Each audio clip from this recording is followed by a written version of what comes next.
Yo, what's up, everybody? We want to welcome you to the Endgame Podcast, man. Listen, I'm Lynch Hunt, and we back again, and I got my friend with me, my brother from another mother. What's up with you, Big Rod Brown? What's Talk up, to man? him real How y'all quick, doing? man. I'm Rod Brown, man. I'm just glad to be here, man. I'm glad to be Yo, here. why you got your radio personality? Yo, what's up, y'all? Check. You know, I'm just glad to be here and all this other stuff. Because EA told me I'm country, I talk country, and I need to improve the way I speak. So, you know, I'm just trying to get the radio quiet storm. The personality, the radio personality, the host. Yeah, man. EA said, you country, boy. You need to. Before we get started, man, I want to say that, Rod, you have literally come a long way in a short period of time, far as like being in front of the camera.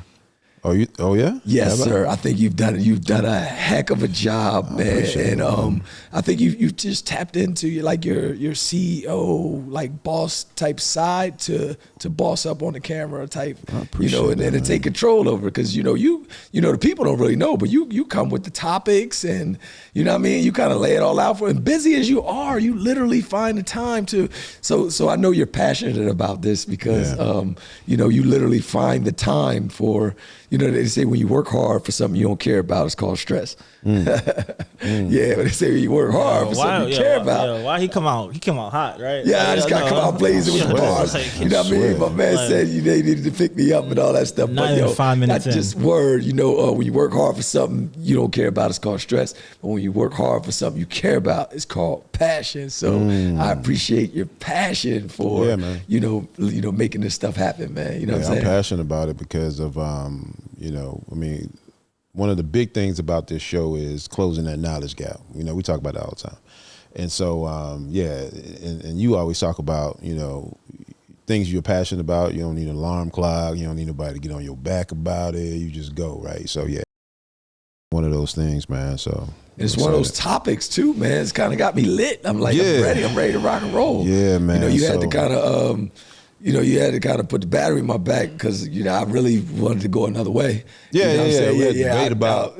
Well, I wasn't really debating. And you know what I was waiting on? Yeah, what? I was waiting on EA to come in and be the tiebreaker, man. Come in and give some feedback. I think we was on the side. I think we might have been doing a personal joint back and forth with that joint. Oh, is that what it was? Yeah, it might have just been me and you.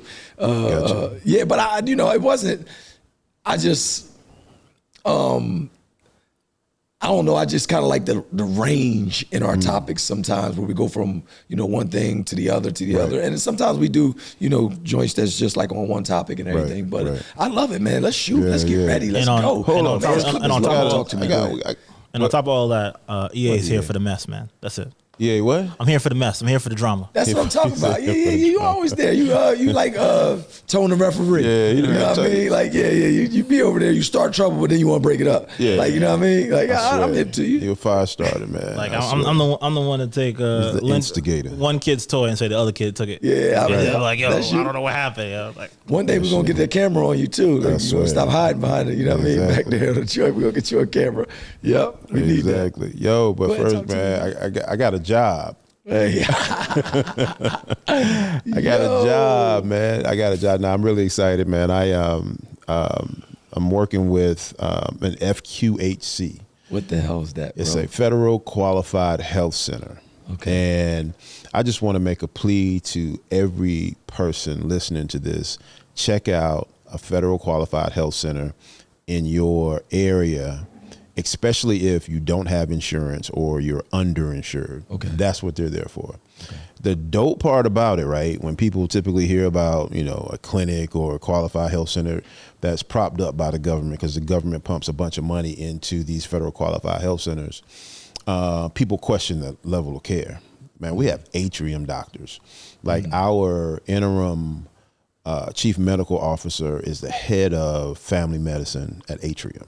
Wow. Right, and who sees patients at our health center. That's right, dope, so man. The quality of medicine is there. It's incredible, man. But you got to back up for a second, though. What's that? Because you humbly stated you had a job. Yeah. But got a job. It's not a regular job. Got a job. It's a big job. Yeah, I get to lead a team of incredible people.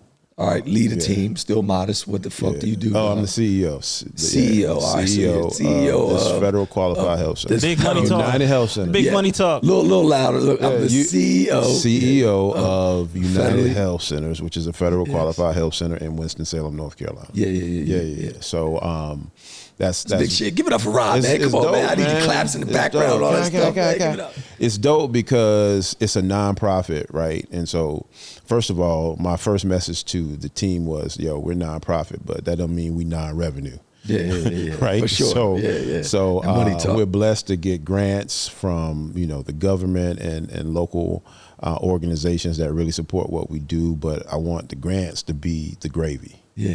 Right. I want us to go, let's go run this like a for-profit organization from the point of making sure that we got a strong balance sheet, we got a strong P&L, and we got a strong income statement. It's never, I don't think it's been looked at that way.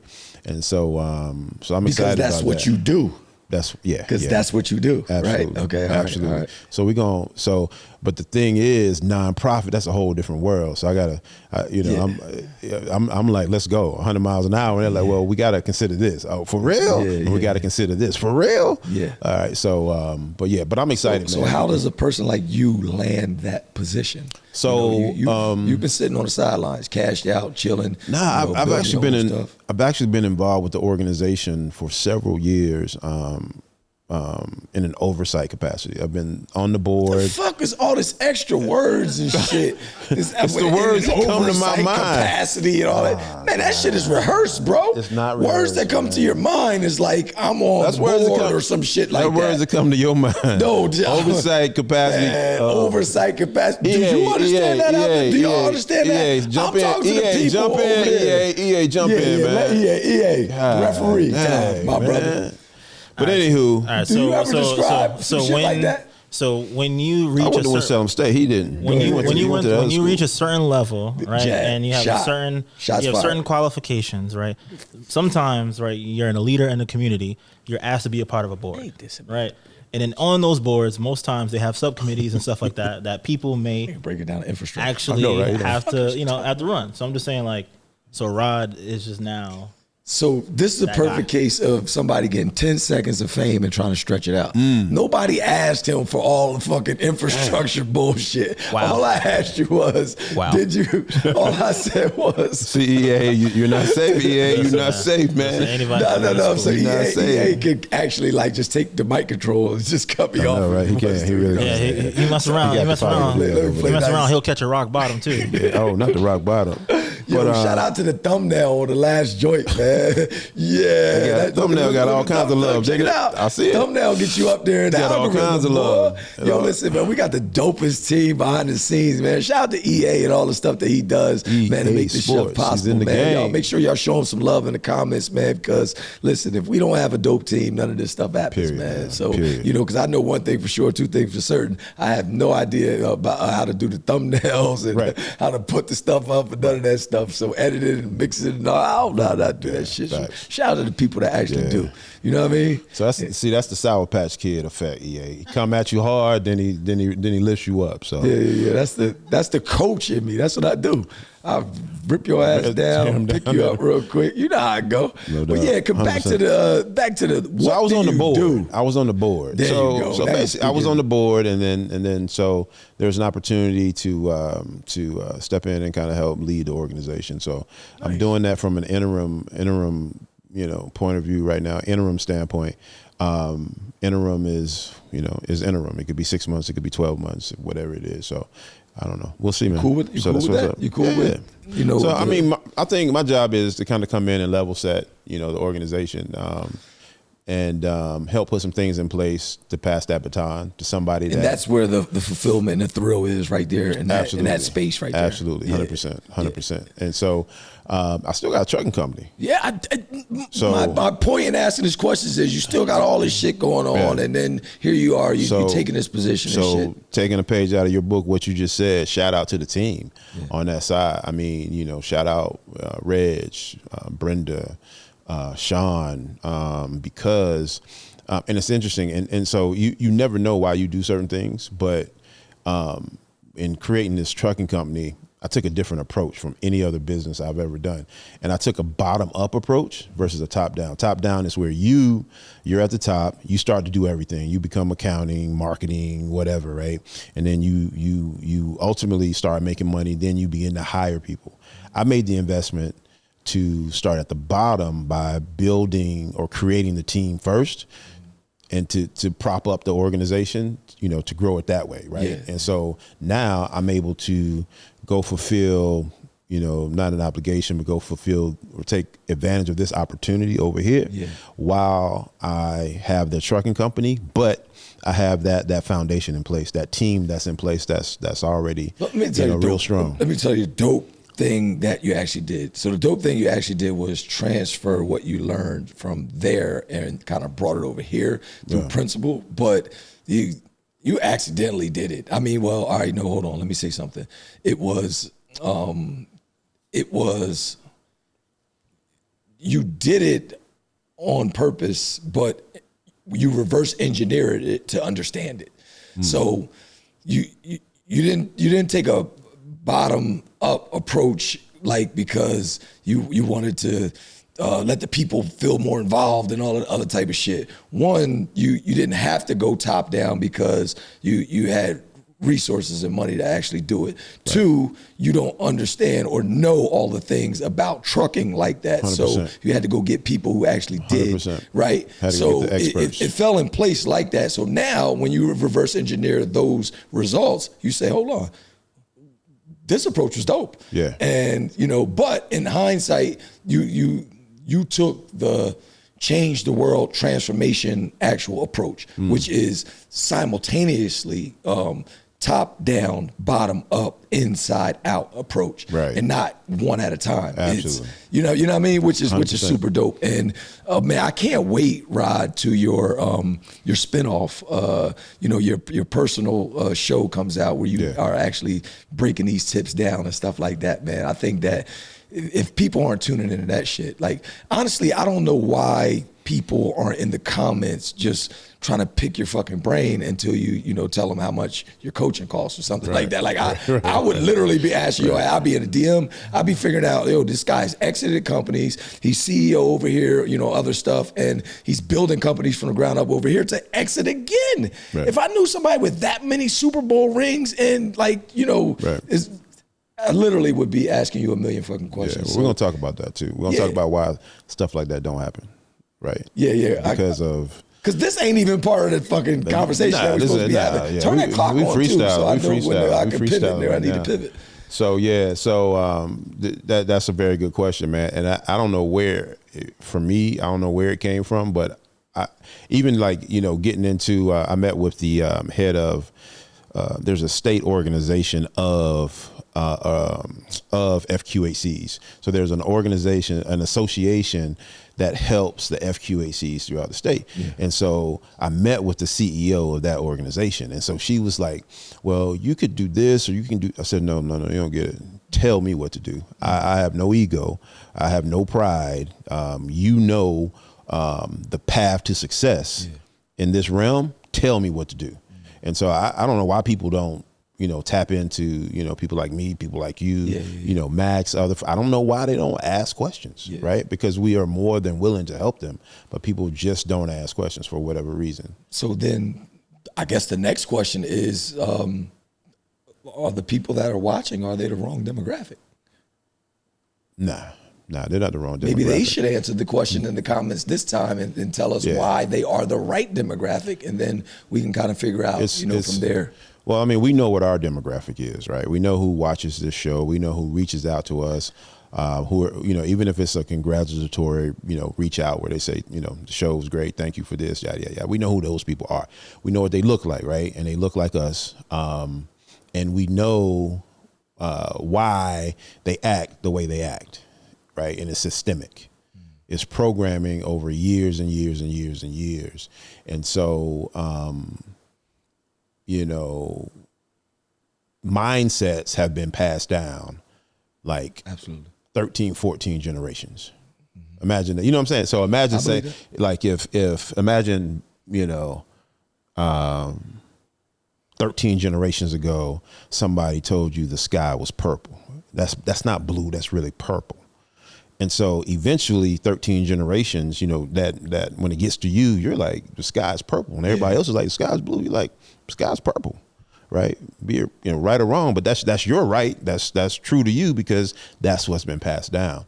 And so when we go back, you know, for 450 years, 500 years, you know, there's some programming that took place with this thing called slavery, right? That affects us today. We compete with each other today because divide and conquer was a key method of maintaining power over a group of people. And so what I wanted us to talk about some of the ills of and how we're being affected today by that whole notion of slavery, by that whole action. And not so much so to, you know, bitch and moan and complain about it, but to bring awareness. Right? It's more like we talked about on the other pod. The first step to making a change is self-reflection. Right? That's going to bring upon awareness. I know, in going through therapy, the therapy, you know, a lot of times if people have never gone through therapy, they think, oh, I'm gonna go through this therapy and I'm gonna change. And really, the change doesn't come about you going through the therapy. The thing that I learned was I learned about me and I got awareness about me. So I was forced to do some self-reflection going back to like childhood. Oh, yeah. And when that happened, I got awareness. And when that happened, now if something happens, if I feel a certain way, if I'm triggered a certain way, I go, oh, I know why that is. And I know how to deal with that. Right. So I have some sense of awareness. So I wanted to make sure that, you know, the people that do look at us, they are aware of, you know, why certain things happen in our community, relative to us progressing, relative to us, you know, creating generational wealth, relative to us to having good health, having a sound mind, body, sound spirit. Because when we look back to slavery, now think about this. The course of slavery took about 400 and some years, right? Yeah. That's 13 generations of impact on a community. 13 generations. You know, we say a generation is 25 to 30 years. That's, or you know, 20 to 30 years. That's 13 generations. That's like me telling you right now, 13 generations from right now, no hunt can have wealth. There cannot be wealth in the hunt's name. 13 generations from now. That's tough. And I put stuff in place to make sure that doesn't happen. Actually, that's not my intent. My intent is to put things in place to benefit me, but it ultimately hurts you over time, right?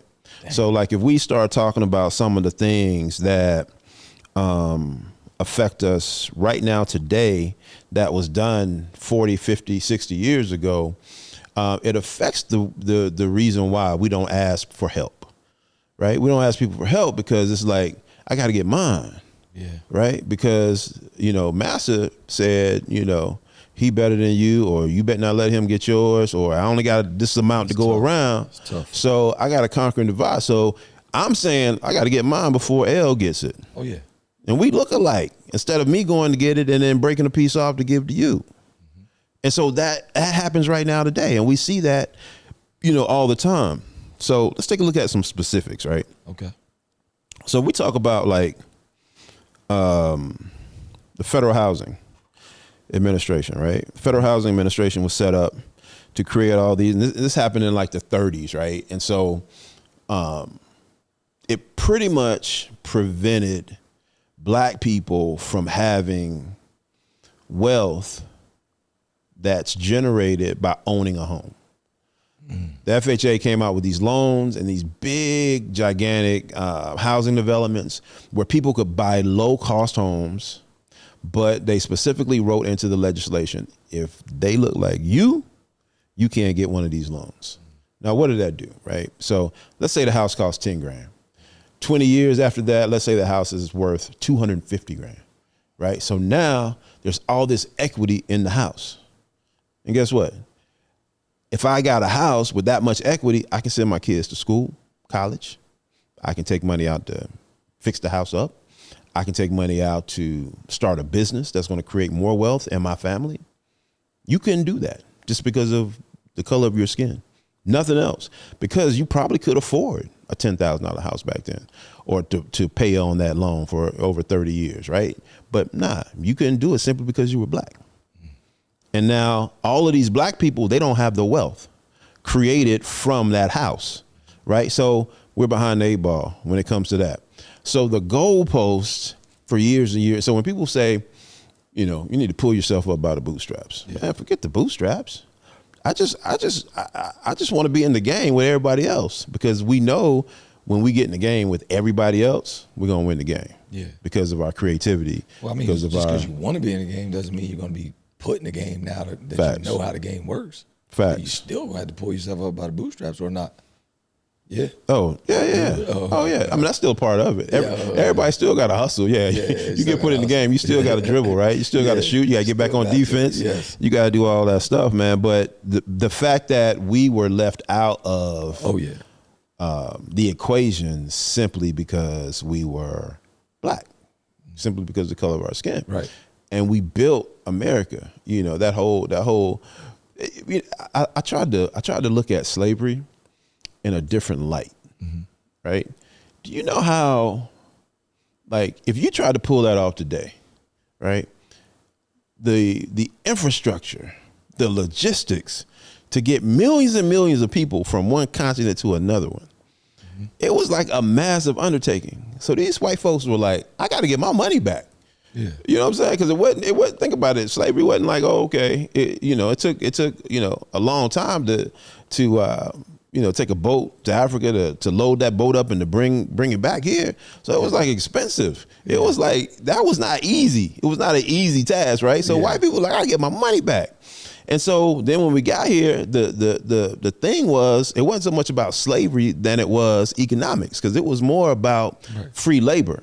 Right. And so they were able to, the biggest line item on any P&L is salaries and fringe benefits, right? They didn't have any salaries or fringe benefits. So just think of how much money they made, and the families that made, the big dollars, and those families, those names, we still know those names to this very day, in steel and in lumber and all those industries. They made out like a bandit, but we did the work. Right. Our ancestors did the work. Right. And so I just wanted, man, to make sure that people understood just the concept of, not only was slavery cruel, not only was it inhumane, but economically it set up a group of people and it destroyed another group of people economically. Yeah. Right.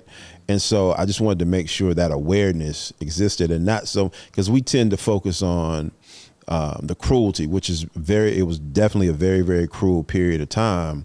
But there's still the remnants of slavery today.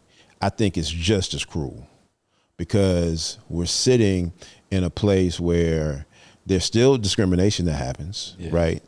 There are laws in place that supposedly prevents it, but there's still discrimination, especially when it comes to money and lending and things like that. Debt creates wealth. And if you go back and look throughout history, that's where the biggest travesty was with black people, right? Couldn't get loans, period. That's the leverage you need. You need a loan to go get you a house. You need a loan to go start a business. You need a loan to buy equipment. You need a loan to buy supplies. Again, all those loans, they turn into wealth. We never had those opportunities. Yeah. So a large part of this conversation is about deprogramming, right? Gotcha. So we know what the ills were, right? So how do we back out of, instead of being gripped by, the travesty and being gripped by, it was evil, and every time I see a white person, I'm like, oh, that white person's evil because your ancestors did this to me and my ancestors. how do we like deprogram and reprogram so we can get on track to, you know, go be and do what we're supposed to do to have wealth and to have, you know, to have health, to have strong families, et cetera? Yeah, I think, man, it's pretty deep. You know, the irony in what you were saying, and I don't even know if you recognize that you said it or not. You were like, how, you know, just think about them trying to pull that off today, but they are, and it's just being done in different ways. Yeah, it's being done in different ways. Where it's like Meek said, they just kill your account. Yeah. Right. So there's they hoard millions of us on, you know, some of these social media platforms, mailing list. You know, we are, you know, being marketed and sold off our profiles. You know, we're being sold to other people, and talk about it, man. I swear, directly marketed to, right. And then with the psychology of sales, this stuff passes over our timeline. You know, 7 times we click, we buy, and we are caught in a loop there. Right. You know, kind of afterwards. And I'm almost okay with that, especially if we were creating the stuff. You know, if we were on the creation side. Yeah, I mean, I'm just from that economic standpoint, right. Of how the people that understand the game and have created the infrastructure for, you know, to make billions off of our either misinformation or you know, just not having the information. Right.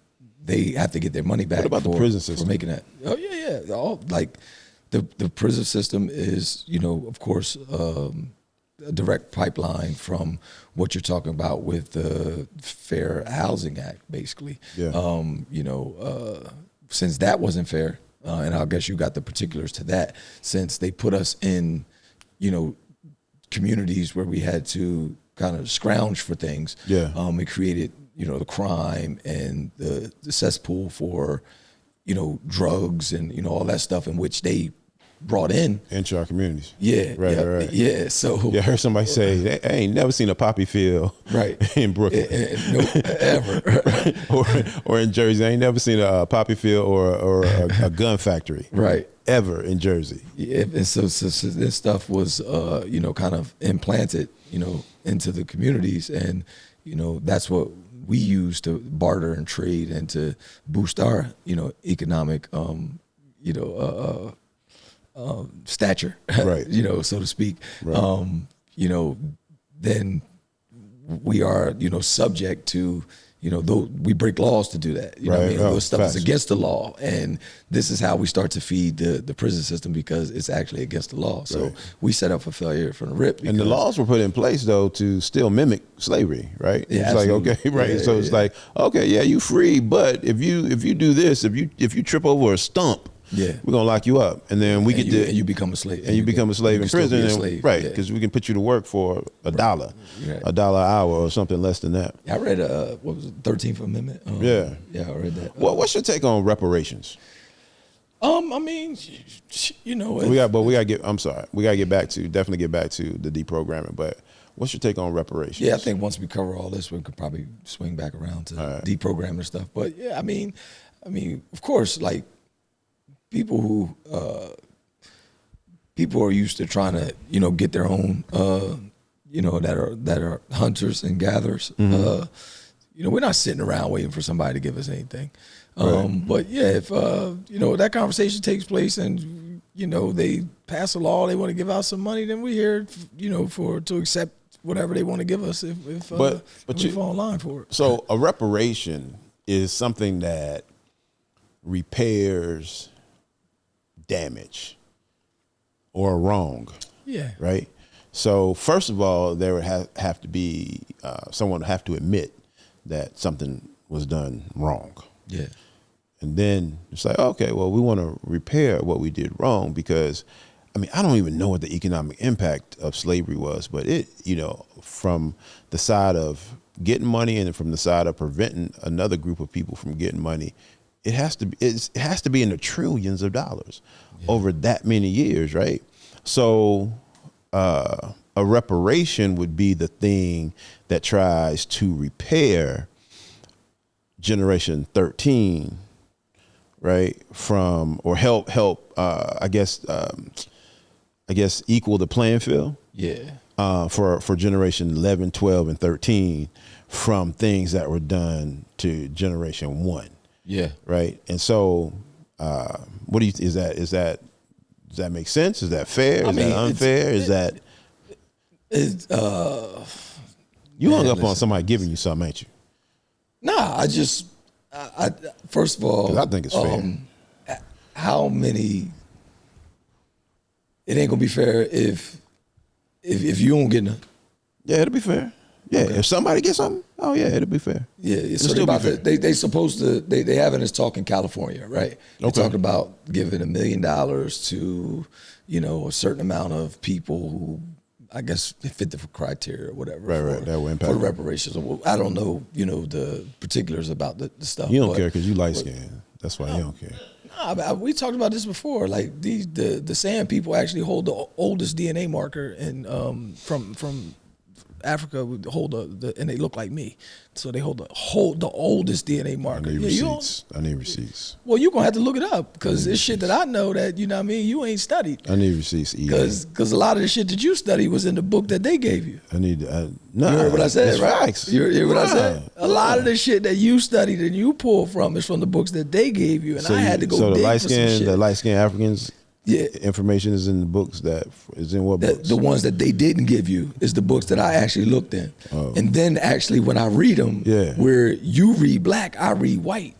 See, I read between the lines. So I use my knowledge, wisdom, and understanding. After I get the information, I don't just run with the information that they give me. I don't do that either. I actually, come on, I fact check. Yeah, so, whose man is this today? Who is this guy? I don't know, right? Yo, he's spitting today. I'm telling you what I do. This is what I do. Yeah.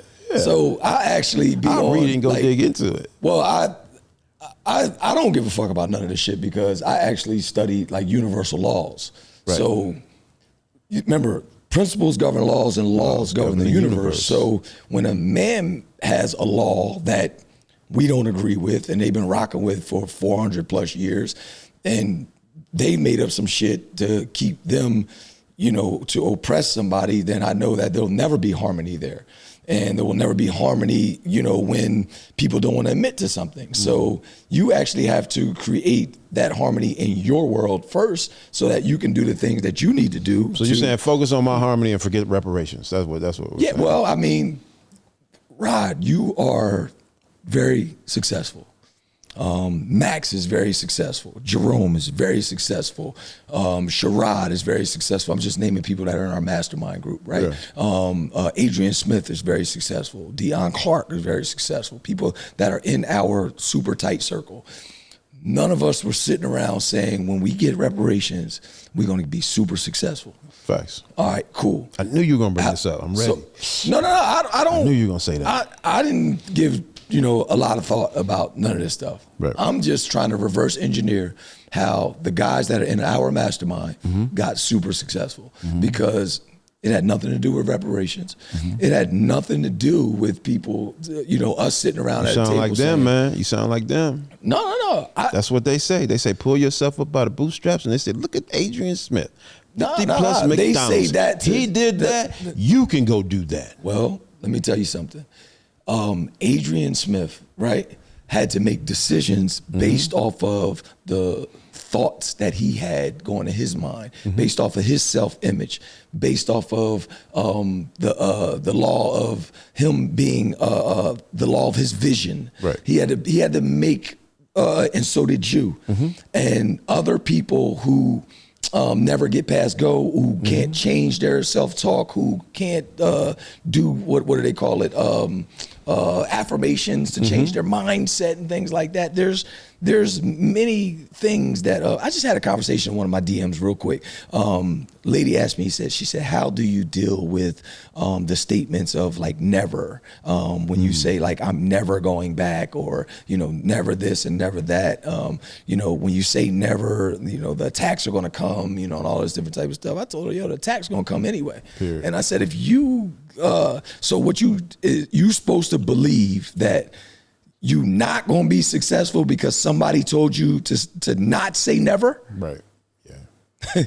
That's good. You understand what I'm saying? 100%. So what I'm saying is that because some of these things exist, am I supposed to not keep doing what I do to become successful now? No. All right. So my awareness of what's going on allows me to create a world or a mindset for me to get going and to get past the thing that's stopping other people. Yeah. So you know what you're talking about?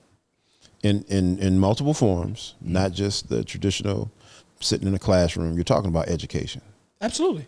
Talking about knowledge, right? So for me, the reparation that I would love to see is for, on a grand scale, right? Black people educated and influenced by knowledge, period. That's the reparation I would like to see. Not somebody giving me $1 million or somebody else $1 million, right? So the people that you talked about, they went off and they found that knowledge. They found that education either through experience, through mentors, picking up a book, just digging in. But they got that knowledge. Yeah, that's the first stage. That's the first stage of life. Yeah. So it's not so much that's the reparation I would love to see. Like, we figure out somehow on a grand scale. But you just went from money to it's the same to education. Education is money. No. You can turn education into money, but you said you want, what do you think about you getting reparations? And you're talking about basically somebody paying you back. When you give. I didn't say pay, no. Okay, all right. Where's the red flag? Let's do the review. I didn't say pay you back. What I'm talking about is helping repair the damage and the ills. And the number one thing, in my opinion, because if a million people got $1 million, that money would end up back in the hands of the people who. But what are you talking about? I'm talking about the educate. You know what? Like, flip the switch. I didn't read a book until. I didn't read a whole entire book until I was 20, probably 24, 25. Yeah. And that book was Why Should White Guys Have All the Fun by Reginald Lewis, right? Yeah.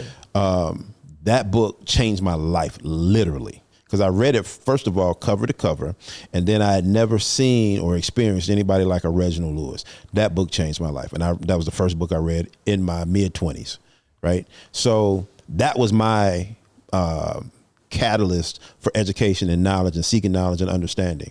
And then from there, I just went crazy, just seeking knowledge. And then once I got the knowledge, then that translated into some actions, right? Which translated into some good things happening. So I'm not saying, because if, again, you give 1 million people $1 million who don't have knowledge and education, that $1 million is that whatever that number, 100 million is going to end up. Basically, you want a conversation to happen where everybody says, white people, y'all are responsible for this, and we need y'all to accept this responsibility and apologize, and then we'll have the education that we need to move on. We'll have the knowledge that we need to move on. I'm saying, they're gonna rewrite all the books and everything. I'm saying free education. Like let's HBCUs should be free. Okay. Right. You ain't got to struggle to pay freaking. Nobody should have college debt coming out of HBCU. That's an incredible reparation. Every single HBCU is. You go to HBCU, it's a free education for you. I don't care how y'all pay for it. Y'all figure that out. But, we know people that look like us, they end up at HBCUs. And so at the HBCU, they can get the knowledge, they can get the information, they get the education to go, from an economic standpoint, go be better. I think that would be dope. What if people want to be at PWIs? What if they want to go and get their shit from, Boulder? Then they're not going to benefit from the free education of the HBCU. Got it. Yeah, that's my that's my little I got it. My little tidbit on reparations, but but until that happens, right? I have to go read that book. I have to go read Why Should White Guys Have All the Fun. I have to seek out people like Lynch Hunt. I have to be around other people like my business partners, Ty, like my business partner Trinity. I have to be around rock solid spiritual people. Like my friend James. I have to be led by, other people and have a group of people. I have to understand that blueprint in order for me to be successful. I have to deprogram some of the stuff, man. I don't know if I told you a story, man. My great grandmother. I was raised by my great grandparents. I lived with my great grandmother, and she, one of my third grade, I had a really good friend, this white boy, right? And he wanted me to come hang out with him on the weekends. And it was in Forest Hills, which is a really nice area in Wilmington, North Carolina. But just white people at the time lived in that area. I don't know what it looks like now. But my great grandmother was like, nah, you ain't going over there. And then gave me a whole bunch of reasons why I ain't going over there. Yeah. None of them were positive, right? So that stuck in my brain. So I'm looking at him sideways the next day like, oh, you wanted to get me over there because of da-da-da-da. So, you know, we got to deprogram that kind of stuff because grandma poured it in, right? She programmed me that day, right? Yeah. Hitting all the neural whatever's in my brain. So like, what's that process? Yeah. So, I mean, real quick, we gotta back out of that process real quick because grandma has a little bit more, wisdom than, you know, we want to give her, you know, credit for. Oh, she had an incredible amount of smart, one of the smartest people I knew that didn't graduate from high school. So she probably it was probably like tenfold her, you know, kind of not wanting you to be there like that. Right. So remember, we talking about education in the beginning. So the first stage of life, EA, is education. And the shit happens to you about, you know, 25. We go to school and we go to college, we get this education and we get the foundation and all this stuff. But what we don't understand is during this period, we also are developing like the value system or the self-image and, you know, the self-concept and all that different type of stuff. And, you know, sometimes grandma and even like fear and all that different type of stuff. Right. So grandma was trying to use fear to not have you over there like that so that your self-concept or your self-image wasn't being programmed by what you saw from, you know, the parents and, you know, what you had over there. Right. Then you come home and you have the values of the white boy and not the values that she instilled in you because you'd be more influenced by that over there. So remember, you know, you got the influence, you got the information, your knowledge, and you got the power. Yeah, I didn't know we didn't have money until I went to my white friend's house. Right. And you know that. So you're right. There was some level of influence from that standpoint. Right. But at that point, you thinking money might be more than what it needs to be.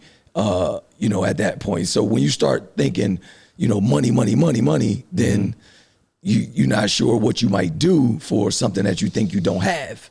You know what I'm saying? So it's important to build the value system first in the education stage so that we're not influenced by something that really isn't, you know, money isn't really the, you know, the thing that we want pushing us and guiding us. You understand what I'm saying? Right. So she used fear to keep you out of there, but it was so that while we're building and, you know, his self-image, his self-concept, his courage, his confidence, you know, all this different type of stuff, we don't need any outside influences dictating, you know, this foundation that we, you know, still formulating and to be the man that you are today. It was just a weekend.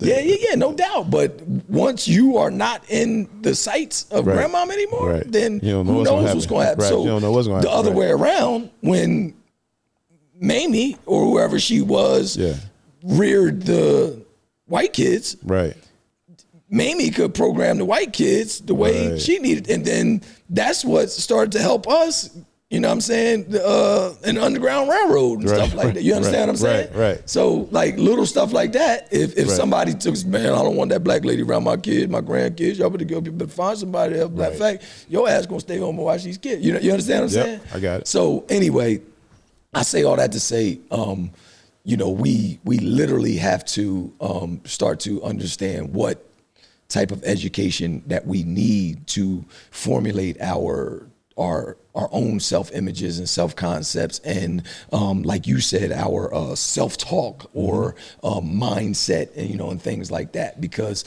you know, when people have the mindset that they don't have or there's a lack, it's kind of tough of what you will do to just, you know, survive. You know what I'm saying? And that's what keeps us in that damn in that bottom of that cone. Yeah, man, it's tough. Survival mode. Yes. So I don't know, man. I just think that it's an interesting conversation. I just don't know if if we are ready to do the things that we need to do to change our internal, programming to be, why you say that? Totally different people. Because it takes work. And a lot of people don't work on themselves. A lot of people don't have the time to work on themselves because they literally have too many distractions. How much time do you need to work on yourself? Like you need at least you mean like eighth of so like an hour worth of interaction is worth 7 to 8 hours of outer action. Right. But by the time it's time for someone to actually do interaction, they already are distracted by their phone. They're already tired from the work from the day. They're already rushing to get to the work that they have to do today. And then they have no time to actually do the work they need to do to become the new you or new person. That's a bunch of excuses. It's not. It's a bunch of facts, bro. I can put my phone down. No, you can. I can. You're talking from somebody who's. Listen, let me tell you something. First of all, how do you wake up in the morning? It depends. Your alarm clock on your phone. Most people, not you. Let's say, so we don't have to go through this fucking DA shit, right? All right. Most people have alarms set on my phone. I like to make a motion. We get rid of our sensor over here. What do you call it? EA. I like to make a motion. Do you have an alarm on your phone that wakes you up in the morning?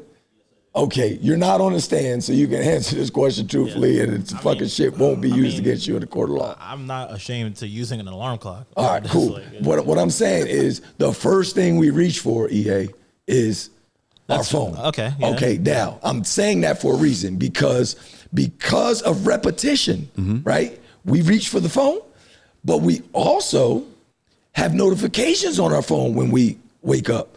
And because of repetition, we're probably going to push one of the notifications that are on the phone. But see, this is what I'm talking about. I'm talking about the education that you can teach somebody how to use your phone for the alarm. We can. But hit a button and then get up and go in the bathroom and get your day going. Absolutely. And leave the phone right there.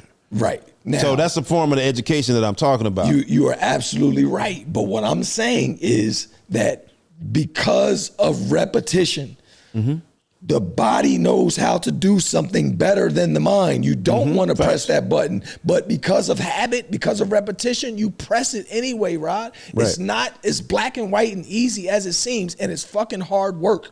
It is hard work to get 100%. People to do something totally different. 100%. I just try to get people in the gym to fucking back their bag before they come to the gym so they can get 15 minutes back so they're not walking into class late all the time. 100%. They're still fucking late.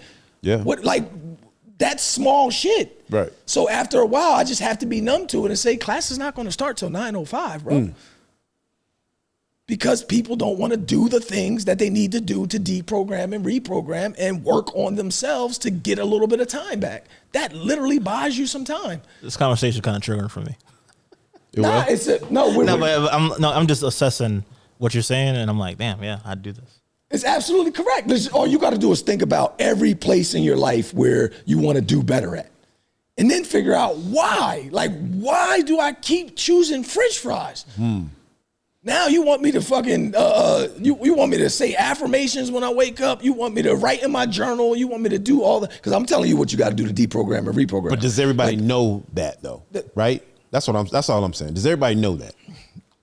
Yeah. Can we educate the world on that? Can we get, 1 million black people together to educate the ones? If you don't know this, let me tell you how to get from waking up to noon. Yeah. So and in between, how you can work on yourself.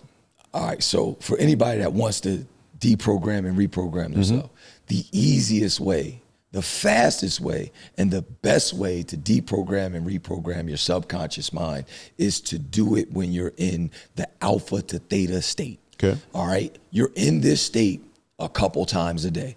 Okay. All right. It is when you wake up and right before you fall asleep.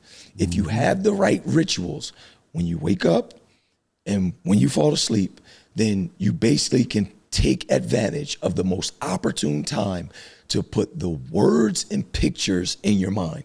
The mind only works in pictures. Period. And the reason why we're so fucked up is because the pictures and the words that are programmed in our head for 13 generations. Yes. All right, the words and the pictures. Now, right. It's not that easy to take this information because one, ain't nobody taking notes, right? One, two, they're not gonna remember. They're not gonna remember. And the science gonna say that you about to remember about 2 to 10% of the things that I'm saying, and then you're gonna only implement about 1 to 2% of the things that I'm saying. So if you only remember 2% and you only gonna implement 1%, then what are the chances of you actually making some change in your life? You might not even show up in the algorithm because of the stuff you're talking about and to the people you're talking about. Absolutely. They may be like, no. Yep, and because this isn't part of their repetition, their habits. Right. They first of all, their what do you call it? Their attention span is so short. This is long form content. Right. They can't stick around till minute 37 to actually get to this part of reprogramming and deprogramming. So they never see this part. They didn't pay for this podcast, so there's nothing invested in it. These are layers of things that we actually have to figure out how to unravel and undo just to get somebody to fucking say an affirmation. Then it has to be done. Then it takes 300 to 500 repetitions to create a new motor skill, right? So that motor skill. So to make this like a super habit, I got to do this shit like 300 to 500 times just to make it a joint. So. So what I do is anyway, you wake up in the morning, your brain is operating on 9.5 wave cycles per second. Yep. This is the frequency that you need to be in to produce spontaneous mental imagery. Notice I said spontaneous mental imagery. That means at the click, at the like drop this? of Who talks like this, boy? Well, I'm getting excited. I got chill bumps over here. Who talks like this? Ain't it another way to say that? Yes. But go ahead. This is the frequency that you need to be on to produce the pictures in your head at the click or drop of a dime. Right. You know what I'm saying? Right. So the subconscious mind only does it has two primary functions. All right, it does a lot of things, but it has two primary functions: to store and retrieve data. So we can only make decisions based off of what we have stored and then how fast we're going to go get that in the time for us to react to stuff. How or where does my emotion kick in? Right, because I know you're right. I can store stuff and retrieve stuff, but what about my emotions? Because I make decisions, a lot of times based on emotions. Right. So that's is that a part of the stored information? Is that? So your emotional intelligence is also part of your subconscious programming, because you have a program that you literally respond to certain things a certain way all the time. And now this is how I respond to people who challenge me. Right. Gotcha. Now I get emotionally charged because you challenge me, and I respond like this, knowing that it could be like I could have said something different, but because I do it like this all the time and you don't challenge me, this the way I'm coming back at you. Gotcha. You know what I mean? You understand what I'm saying? Is that a response or a reaction? Both.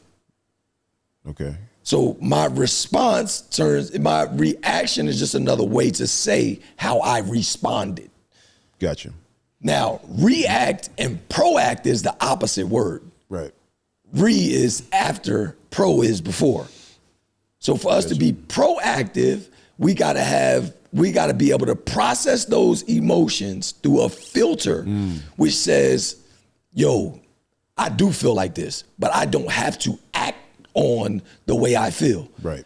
I can act the way, I need to do for this feeling to go away. Because I always thought the emotional response was my reaction and not necessarily my response, because I didn't take the time to get past or to filter my emotions to get to a response. We said the same thing. Okay. Yep. That's correct. That's absolutely correct. Yep. But if we don't take the time to actually understand those feelings or why we feel like that, and then we also have to have different ways. That's the to awareness, react. man. If we, bruh, if everyone can get that awareness where they can understand those feelings, that's half the battle. Yeah, with anything, with getting to any result you want to get to, and not even beat yourself up about the feelings, because the feelings are real. Because the feelings are real. The feelings I got are this true. acronym where I witness it, I allow it, I release it, or recycle it. Okay. So say that again. Witness it. Yeah. So when I'm talking about this with emotional intelligence, it's war. It's war between, you and your emotions. If your emotions get the best of you in a negative way, it's a wrap. So I got the acronym is WAR. It's to witness it, allow it, release it, or recycle it. Got it. Use those feelings. You know what I'm saying? But you got it. The feelings are real. You know what I'm saying? So, you witness them. Like, don't you hate when somebody say, well, how you feel like that? Why you feel that way? Yeah. Because it's real? Because it actually makes me feel like this. Stop saying that. It's I'm sorry you feel that way. Oh, right. Yeah. Oh, yeah. But that is a conditioned response. That is a programmed response. It's right? a programmed response for you to say that to me when I express that. Right. You understand what I'm saying? So you have a different way to talk people through. Right. Some of those things. Yeah. Like, you know what I'm saying? Like you'll say, well, why do you feel that way? Yeah. Instead of immediately offering that conditioned or programmed response. Yeah, that was a part of my work. Instead of making statements, because I used to fight with my words, right? And you do that by making statements, because I'm using that as an arrow or a dart, right? Now you ask questions. Now I ask questions, right? And it's less offensive by asking a question versus saying you are this. Well, instead of saying, well, why do you feel that way, or what are your thoughts about this, or just ask questions versus making statements. You'll get further in the conversation and you'll get closer to a resolution. You know what's super dope though? Is that we're naturally moving with the conversation is we're moving through stages of life. So you start with education and then it actually goes to like a sensation, which is the emotion.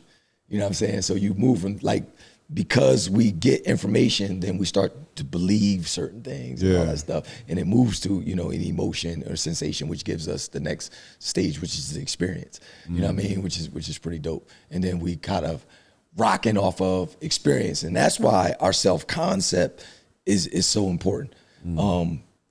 So let me back up real quick. We was talking about the deprogramming and reprogramming, right? And we said the best time to do it is when you kind of wake up in the morning, but to produce the spontaneous mental imagery. But what we didn't tell the people was that, what you should be doing, at that time. Sure. Some of the dope things that, you actually can do is those affirmations. Because we talked about how mindset, we talked about how other people's words and thoughts, stuff like that influence us or change us or program us. So we got to have the dope programming. We got to program ourselves, and we got to have that on deck so that when we have the responses, like if somebody told me I wasn't shit, I literally can have something where I'm because you tell myself that I'm, that I'm dope. So you got to have these affirmations. That can't be true. What you just said can't be true, because I've already affirmed myself over and over and over and over and over again of this thing. So that doesn't line up with what you just said. So which now gives me the confidence in my own self-image, and so through my self-talk and through it actually helps me reprogram and deprogram that whole entire the value that I have for myself and things like that, which is pretty dope. But you have to, it's all about repetitions. Right. You know what I mean? So I take one affirmation and I say it 5 times before I move on to the next one. Then I get about 5 of them and I'm repeating these, 5 times over and over and over again till I go to the next one, and 5 times over and over again. But that's a daily. It's daily. Because I wake up daily. But remember, it's a couple times a day too. Right. Now, when I wake up and when I go to sleep. When I go to sleep, because, so you ever see somebody get hypnotized before, EA? I have. You ever, Actually, I got hypnotized once. Yeah. You got hypnotized before? Where you you were actually hypnotized. Did they bring you out of it? Yeah. Yeah. So do you remember the process? So let me explain. So the process was this. You kind of got on stage or excuse me, in a chair or whatever, right? Yeah. And they had something for you to concentrate on. Like it was like an image or something. Well, how was yours? It was because it was a group of us, Okay. right? And it was basically kind of like more like felt more meditative, right? Absolutely. In terms of like not necessarily focusing like on something that he had in his hand, but just like he was talking us through, eyes closed and stuff like that. And it was like at a certain point, like I felt like I was aware, but I did not kind of like feel like I was like in control per se, right? Like I was just kind of just doing what I was told to do. Right. So what happened was the mood or state that he put you in was calm enough so that you could literally get ready to almost fall asleep. But the words started to paint the picture. Got it? So the object that, back in the day that they had you focus on was to just, kind of bring you down to a certain state. And once you got to that certain state, you got relaxed enough to get to the level to where your brain gets on this frequency.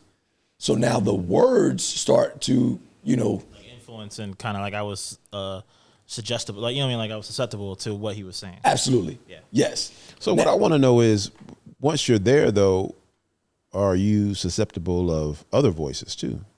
Yeah, so you're susceptible. So this was my point. Like when you wake up and you reach for your phone, what are they doing? They're scrolling because this is the learned behavior. This is the repetitions that you do because you had the notification, because your phone is the alarm clock. You wake up while you're in this state. The most opportune time to program these people's subconscious mind. And the first thing they do is get on Facebook, Instagram, and social media, bro. You hear me? And the people that we follow have no clue of what's going on. And they posted something and it's dead at the top of my timeline. And I see the goofy shit that such and such post last night while he was at the club. So our morning routine is literally what the guy did to us that day. Now imagine if you were intentional about doing that type of hypnosis to yourself, but deprogramming, reprogramming your subconscious mind with the things that you actually want: health, wealth, happiness, and love, success, prosperity, and money. Come to me in great abundance.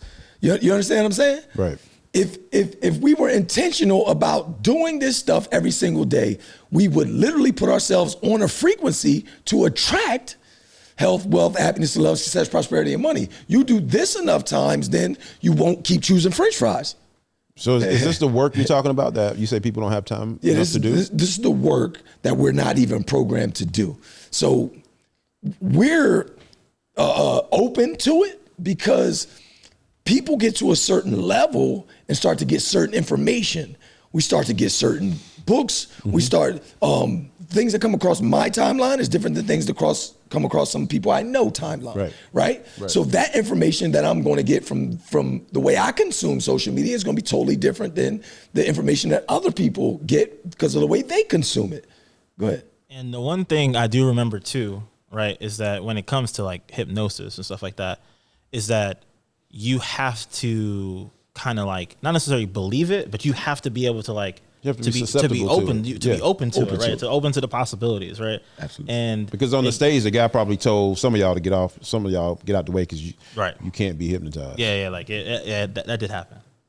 But I say that point to the sense of like that's why it's important to destigmatize stuff like therapy and things of that nature, because it's like, to me, what it sounds like what Lynch is saying is that when it comes to like kind of like being in that state and stuff like that, it's a mental thing, right? And a lot of people don't like even want to touch it at all. And I understand that therapy is someone else kind of involved, but like if you don't, you know what I mean? Like some people, like you won't be able to allow another person to help you if you're not even willing to do it yourself. Open to it. Right. So what you describing and what y'all talking about is the law of thought. And if you don't have a certain feeling attached to the thought, then you can't manifest that thought. You understand what I'm saying? See, thoughts become things or results, right? In accord with the nature and the feeling of that thought. So when you believe that thing to a certain degree, then you actually magnify it. You understand what I'm saying? Yeah, 100%. So if the people on the stage didn't have the belief in the thought, then he's like, yo, you about to mess up my whole joint. Right. Like, you gotta get out of here. Like, you know what I'm saying? Right. And but that, like you said, that gets in the way of, I don't believe a kale salad is better than fries. So I'm gonna eat these fries. Yeah. So your belief system is a key component to the whole notion of tapping into your subconscious. I can tap into my subconscious, but my belief system is jacked up. That's why I take the first week of the challenge, and I get you the most results in the shortest amount of time, so that you can believe the shit that I'm about to tell you for the rest of the challenge. Yep. I gain your confidence so that you can trust me, and then now I don't need you to think about the shit that I'm about to tell you, because if you think about something, you don't know it. Right. Like, you understand? Like, I don't think about brushing my teeth. Right. I don't think about tying my shoes. Thinking come from not knowing. It's involuntary. Yeah. Yeah. This shit makes sense, right? It does. So knowing is the key. So getting back to. Go ahead now. You want to talk some shit? I was gonna. If we were about to wrap up, I wanted to do something practical. I wanted to give Lynch and you guys something practical that kind of fits into this whole thing. Is that cool? What were you saying? We ain't been talking about practical stuff? No. But there's something that what you trying to say? I understand what the streets is talking about right now. And when the streets is talking about something that comes up often is called revenge bedtime procrastination. Basically, and it's the whole status of like you're doing everything that you're supposed to do for everybody else throughout the day. Yeah, absolutely. That typically like you will stay up to spite, like knowing that it's gonna hurt you in the long run, right? So that's when people are staying up later and they're on social media and stuff like that, because they are trying to kind of like reclaim their time that they felt like they lost, right? Right. And then essentially, even though they know they got to be up like at the crack of dawn the next day. So at that time, what we're trying to do is. I don't understand anything you just said. So we done all this stuff for everybody else the whole entire day. Yeah. Now we're gonna do something for us. And it turns into, let me do something that pleases me. It turns into something that's so emotional and pleasure. Like, so what's the revenge part? What's the revenge part? Because you're going to stay up and that's when you're going to binge that show, right? For hours on end, right? That's when you're going to be scrolling. Because like now you're just looking for something that's literally meant for you. Right, something to get the dopamine and all that stuff. So before you go to sleep, instead of doing the actual work. But you know what I mean? But here's the dope part about it. The dope part about is if you have the right bedtime routine, more often than not, then this part can be literally the thing that separates you from everybody else a year or so from now. Absolutely. So let's give them the practical stuff now. Okay, so you gave us a real world problem, right? That people, a diagnosis. Now let's actually treat it. It's pretty heavy. Yeah, he gave us a diagnosis. That's dope. Yeah, he gave us a diagnosis. It's called revenge. Bedtime. Procrastination. Revenge bedtime procrastination. All right, so now they got they have their diagnosis. Yep. So we're gonna treat them. And you talked about reflection. We talked about before, we said honest self-reflection. It leads you to deprogramming, reprogramming, change, success, and freedom. We want to change some stuff. We want to have some success. We want to have some freedom. We have to actually do this honest self-reflection. All right? Now, this is going to start with honest self-reflection. It's going to come in the form of journaling. If we can literally create a conscious living practice to journal at night before we go to bed, to get rid of the stresses from the day, all of the things that kind of messed with us. Tell people how to journal though, because I mean, people. I remember like when I started meditating, I just thought meditating was so deep, and until I saw this one guy who said, no, just count backwards to meditate, and when you're counting backwards, that's the only thing you can think about. So all the other noise leaves your mind. So when it comes to journaling, like that's just like a right. So, how do I journal? We can walk you through, a whole bunch of different things, but the first thing that, you want to do is you want to have some like simple points. You want to write down one good thing that happened today. You know what I mean? Write down, one thing that kind of bothered you or stumped you or got in your way. Write down, Like basically we're going to get to the bottom of how you're feeling and what you did, what you accomplished, what you experienced. So, I write down or I try to actually have a social contribution every single day. Okay. Like one thing that I can do to help someone or somebody or anything. And I actually have to recall this at the end of the night to make my contribution to, society or the world for that day. In addition to the stuff, I mean, you make contributions to people all day long. Yeah. No, but so I have to be intentional about it. this. You know what I'm saying? I don't tell nobody about nutrition, Right. Stuff like that. Like when I literally take my neighbor's trash can up on Tuesday because her husband died 6 months ago, and I'm just going to take that burden off of her today because it might remind her of the fact that he used to do this, and she hasn't totally healed or mourned him yet. You understand what I'm saying? Then that is one of my social contributions for the day.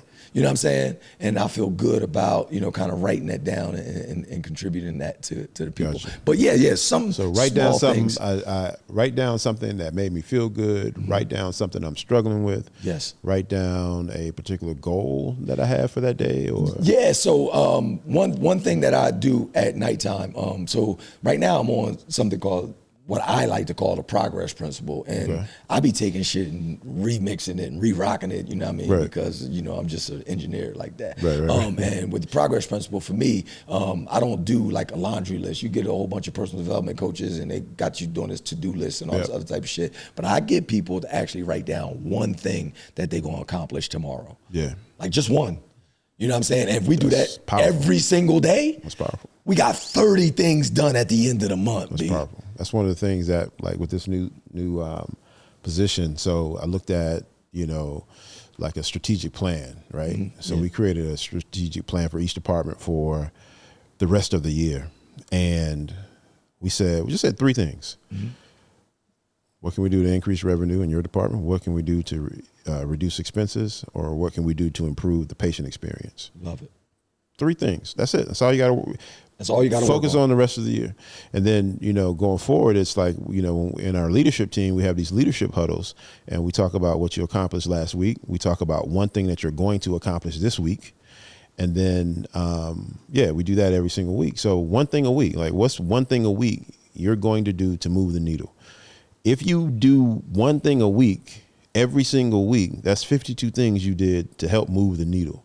And 52 things times the 7-8 people in leadership, that's a lot of stuff getting done. That's moving the organization forward. So yeah, you're right. So you don't have to do everything right now, but doing one thing a week or improving yourself 1% a week, that's powerful. That's super powerful. Heck yeah. Over I love the 1% 1% rule. I don't say that I implement it all the time, but man, I know when I do, it moves the needle. It moves the needle. Yep. It's noticeable too. It's noticeable and so impactful. Let me give them four things real quick to do. Let's go. Just so that they have them. Let's go. The first thing you can do is you can write down, how did you feel when you woke up?